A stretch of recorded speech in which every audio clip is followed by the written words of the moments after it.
नमस्कार दोस्तों, स्वागत करता हूं मैं आपका आपके अपने ही परिवार परीक्षा अड्डा में। दोस्तों, पिछले 15 दिनों से मैं लगातार वीडियो नहीं डाल पा रहा था। इसके लिए मैं आपसे माफ़ी मांगता हूं। दोस्तों, क्या कारण है कि मैं लगातार 15 दिनों से वीडियो नहीं डाल पा रहा था, इस पर हम चर्चा करेंगे और मैं आपको बताऊंगा कि आखिर क्यों मैं लगातार वीडियो नहीं डाल पा रहा था। लेकिन अब आज से आपके पास लगातार वीडियो आने लगेंगी, मैं ये आपसे वादा करता हूँ दोस्तों। ठीक है दोस्तों, आज का हमारा टॉपिक रहेगा रक्त परिसंचरण तंत्र। रक्त परिसंचरण तंत्र के बारे में हम पूरे डिटेल में पढ़ेंगे। पहले की उस थ्योरी पर पढ़ते हैं इसके बारे में, फिर इसको हम समझेंगे चित्र के माध्यम से। आइए तब हम जानते हैं रक्त परिसंचरण तंत्र। दोस्तों, होता क्या है रक्त परिसंचरण तंत्र? तो आप जानते हैं कि इस तंत्र द्वारा शुद्ध रुधिर का परिसंचरण हृदय से धमनी द्वारा संपूर्ण शरीर को तथा अशुद्ध रक्त का परिसंचरण संपूर्ण शरीर से हृदय को सिराओं द्वारा होता है। दोस्तों, आप जान चुके होंगे कि धमनियों द्वारा हृदय से पूरे के पूरे शरीर में शुद्ध रक्त तथा सिराओं द्वारा पूरे के पूरे शरीर से अशुद्ध रक्त को हृदय तक पहुंचाया जाता है। ठीक है, अगर हम इसकी खोज की बात करें तो रक्त परिसंचरण तंत्र के खोजकर्ता थे दोस्तों विलियम हार्वे। नाम है विलियम हार्वे। इन्होंने कब खोज की थी? 1628 ईस्वी में। ठीक है दोस्तों, दो प्रकार का होता है, एक होता है खुला परिसंचरण तंत्र और एक होता है बंद परिसंचरण तंत्र। ठीक, खुला परिसंचरण तंत्र किस में होता है, किन में होता है? तो आप जानिए दोस्तों, आर्थ्रोपोडा संघ, जैसे काकरोच को आप हिंदी में तिलचट्टा भी कहते हैं, केकड़ा, झींगा, मच्छर, मक्खी इत्यादि, तथा मोलास्का संघ जैसे कि घोंघा, सीप, ऑक्टोपस इत्यादि। बात समझ में आ गई दोस्तों आपके? चलिए हम देखते हैं बंद परिसंचरण तंत्र के बारे में। सभी विकसित जंतु, जितने भी विकसित जंतु हैं दोस्तों, मतलब कि उच्च प्रजाति के जंतु हैं, जैसे मछली, मेढक, सर्प, पक्षी, केचुआ, एस्केरिस और स्तनधारी यानी कि मनुष्य, इस प्रकार का परिसंचरण तंत्र पाया जाता है। मनुष्य में बंद, विकसित तथा दोहरे प्रकार का परिसंचरण पाया जाता है। दोस्तों ध्यान रखेंगे, अगर मनुष्य की बात होगी तो बंद, विकसित और दोहरा परिसंचरण तंत्र पाया जाता है। मनुष्य के परिसंचरण तंत्र तीन घटकों से मिलकर बना है। पहला रुधिर, दूसरा हृदय, तीसरा रुधिर वाहिनियां। बात समझ में आ गई? आइए अब हम बात करते हैं रुधिर की, यानी कि ब्लड की। रुधिर एक तरल संयोजी ऊतक है जिसका निर्माण मनुष्य में अस्थिमज्जा में होता है, जबकि भ्रूणावस्था में, ये इंपॉर्टेंट प्रश्न है दोस्तों आपके लिए, कि भ्रूणावस्था में रुधिर का निर्माण यकृत या प्लीहा में होता है। ठीक है, एक सामान्य मनुष्य के शरीर में 5 से 6 लीटर रुधिर पाया जाता है। ठीक, अगर हम प्रतिशत में बात करें तो लगभग 7 से 8%। बात समझे दोस्तों? रुधिर का निर्माण दो घटकों से होता है जिन्हें क्रमशः रुधिर प्लाज्मा और रुधिर कणिकाएं कहते हैं।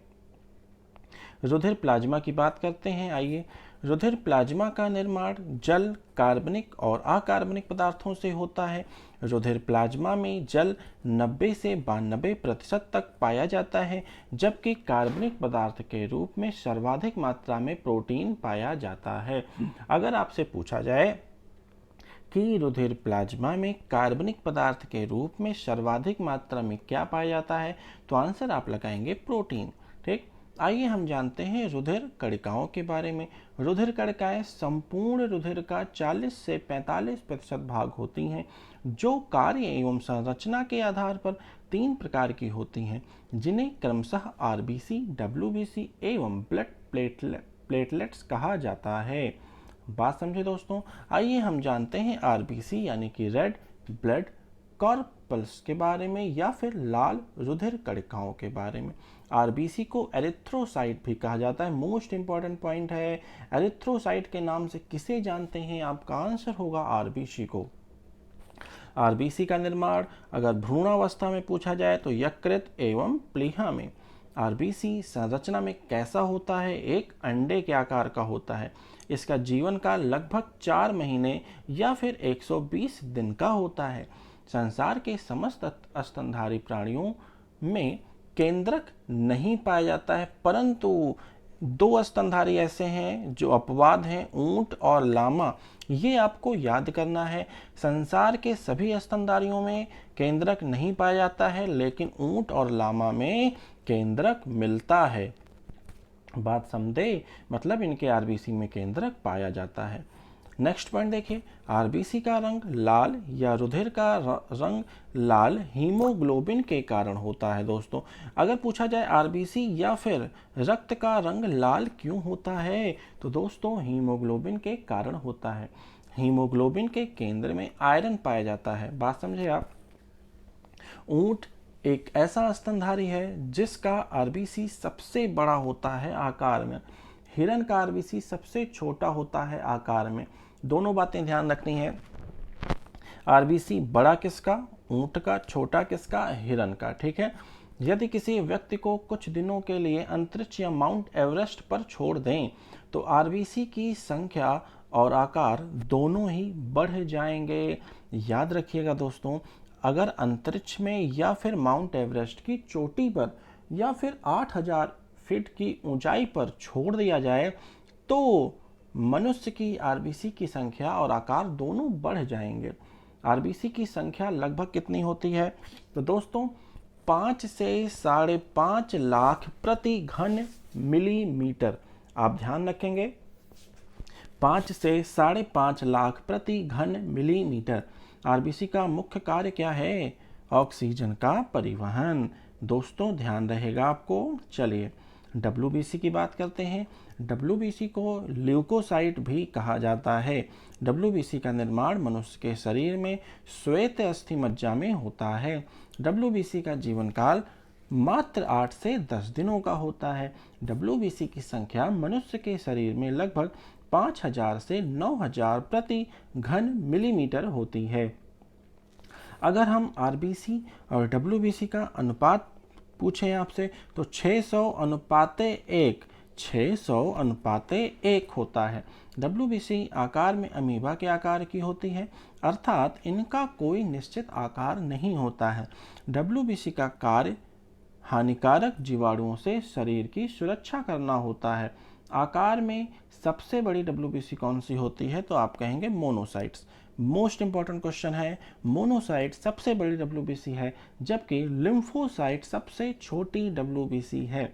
संख्या में सबसे अधिक न्यूट्रोफिल प्रकार की डब्ल्यूबीसी पाई जाती है। ठीक है ना। अगर हम पूछें आपसे कि डब्ल्यूबीसी संख्या में सबसे अधिक कौन सी पाई जाती है, तो आपका आंसर होगा दोस्तों न्यूट्रोफिल। ठीक है।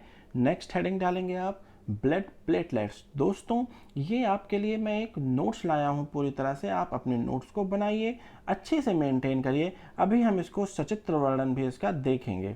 चलिए दोस्तों, तो आप जानिए कि ब्लड प्लेटलेट्स को क्या कहते हैं। तो आप जानिए थ्रोम्बोसाइट्स कहते हैं। क्या कहते हैं दोस्तों? थ्रोम्बोसाइट्स। रुधिर पट्टिकाओं या फिर ब्लड प्लेटलेट्स का निर्माण लाल अस्थि मज्जा वाले भाग से होता है, जो संरचना में प्लेट के आकार का होता है। ठीक है। रुधिर पट्टिकाओं या फिर ब्लड प्लेटलेट्स का जीवन काल 8 से 10 दिनों का होता है।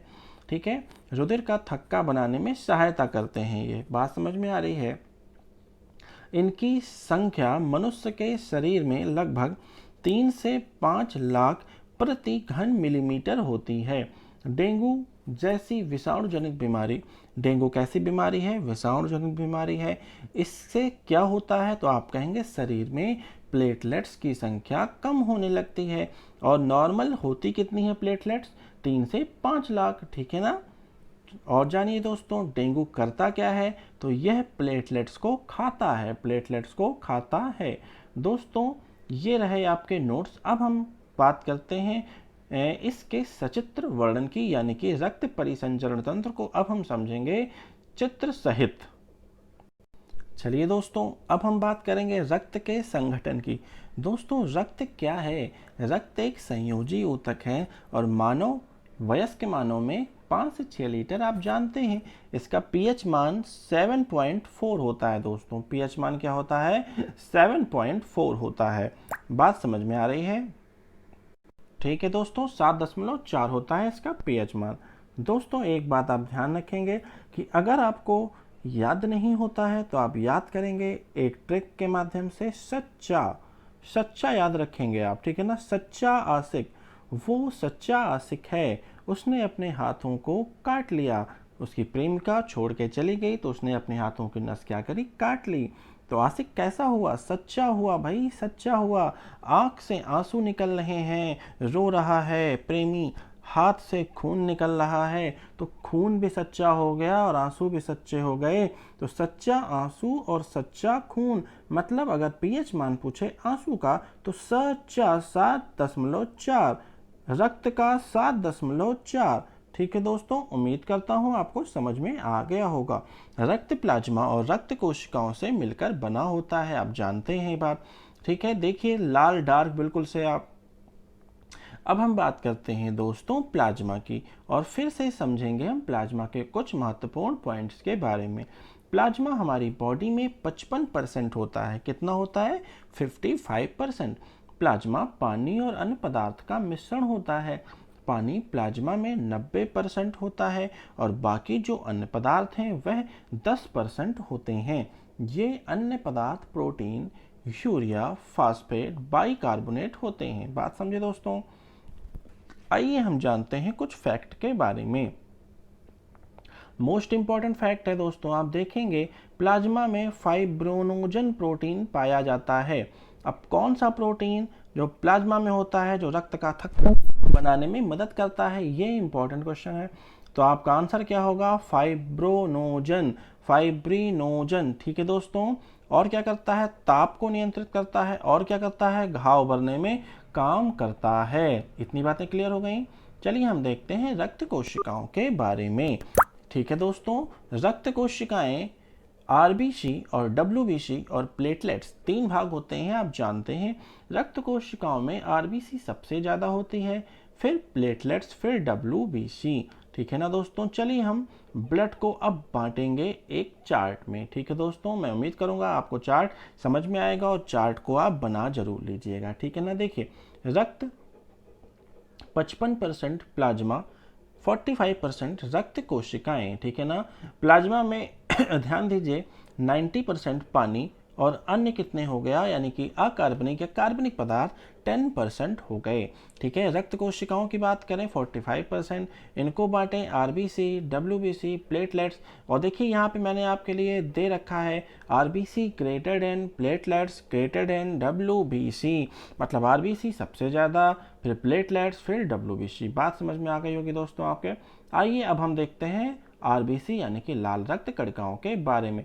देखिए दोस्तों, ऊपर से देख रहे होंगे आप बंद है, और अंदर देखिए अंडाकार जो आकृति दिखाई दे रही है, यही है आपकी आरबीसी, यही है आपकी आरबीसी। रक्त में 90% होती है लाइफ 120 दिनों की। निर्माण बोन मैरो यानी कि अस्थि मज्जा में। मृत्यु कहाँ होती है? ये इंपॉर्टेंट पॉइंट है दोस्तों, याद करेंगे आप। मृत्यु कहाँ होती है? प्लीहा में। आरबीसी का कब्रिस्तान किसे कहते हैं? प्लीहा को। ठीक, काम क्या है? ऑक्सीजन का संवहन और कार्बन डाइऑक्साइड का संवहन, मतलब ऑक्सीजन को हमारी कोशिकाओं तक पहुंचाना और कार्बन डाइऑक्साइड। अगला पॉइंट देखेंगे दोस्तों आप, आरबीसी में हीमोग्लोबिन नामक प्रोटीन पाया जाता है जिसके कारण इसका रंग लाल होता है। ठीक है, इतनी बातें दोस्तों आपकी समझ में आ गई होंगी। अब हम बात करते हैं आरबीसी की कमी से होने वाले रोग। कौन कौन से रोग हैं? एनीमिया और पीलिया। आप जानते रहिए दोस्तों, दोनों ही इंपॉर्टेंट हैं। एनीमिया और पीलिया, बात समझे, अरक्तता, और पीलिया यानी कि जॉन्डिस।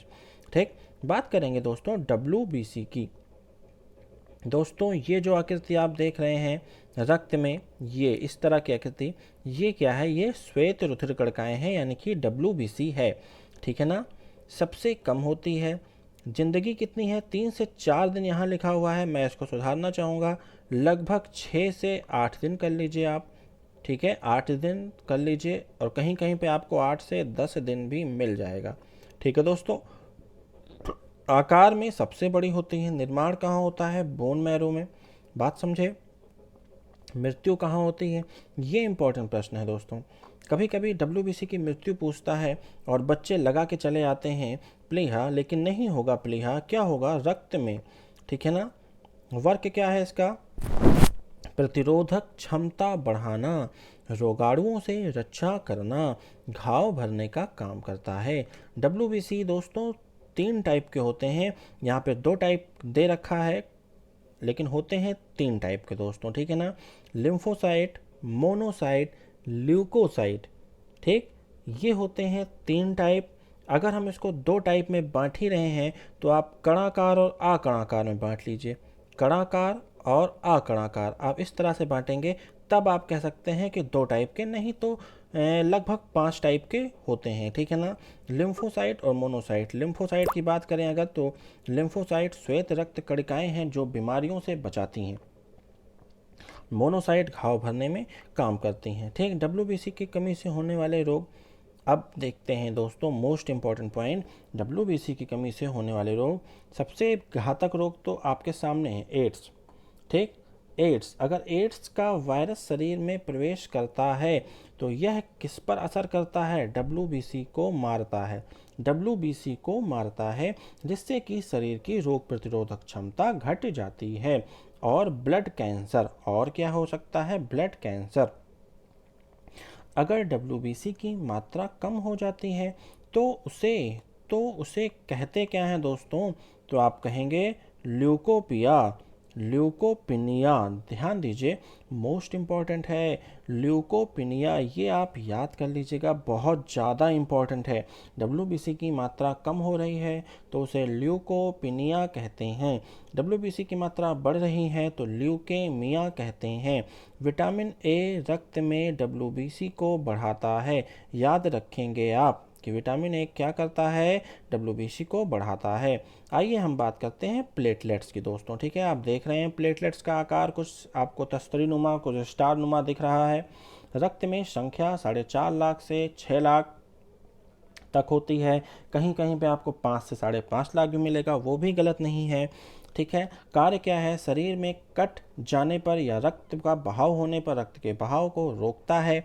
ठीक है। चिकनगुनिया और डेंगू जैसी बीमारियों में प्लेटलेट्स में कमी आने लगती है।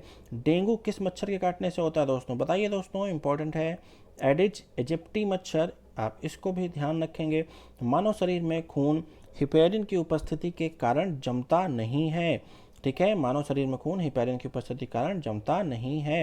रक्त परिसंचरण तंत्र हमारे शरीर में धमनी और शिराओं करती हैं।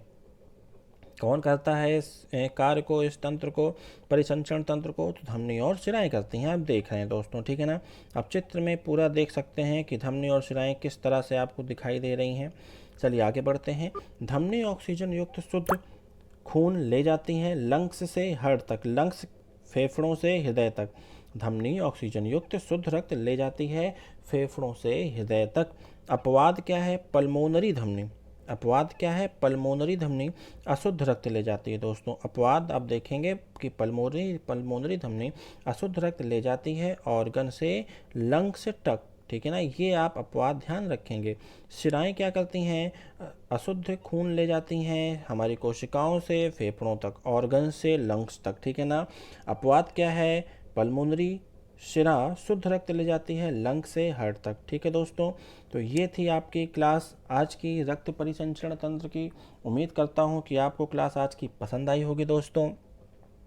जल्द ही इसी टॉपिक पर मैं कुछ और पॉइंट्स लेकर आऊँगा आपके लिए, जो आपको पढ़ने में और भी मज़ा आएगा। दोस्तों मैं उम्मीद करता हूँ क्लास आपको अच्छी लगी होगी। कमेंट बॉक्स में ज़रूर बताइएगा क्लास कैसी लगी है। ये एक पूरा का पूरा नोट्स मैंने आपको दिया है, आप नोट्स बनाइए और अच्छे से तैयारी करिए। ठीक है दोस्तों, आज की क्लास को यहीं रोकते हैं। जय हिंद, जय भारत।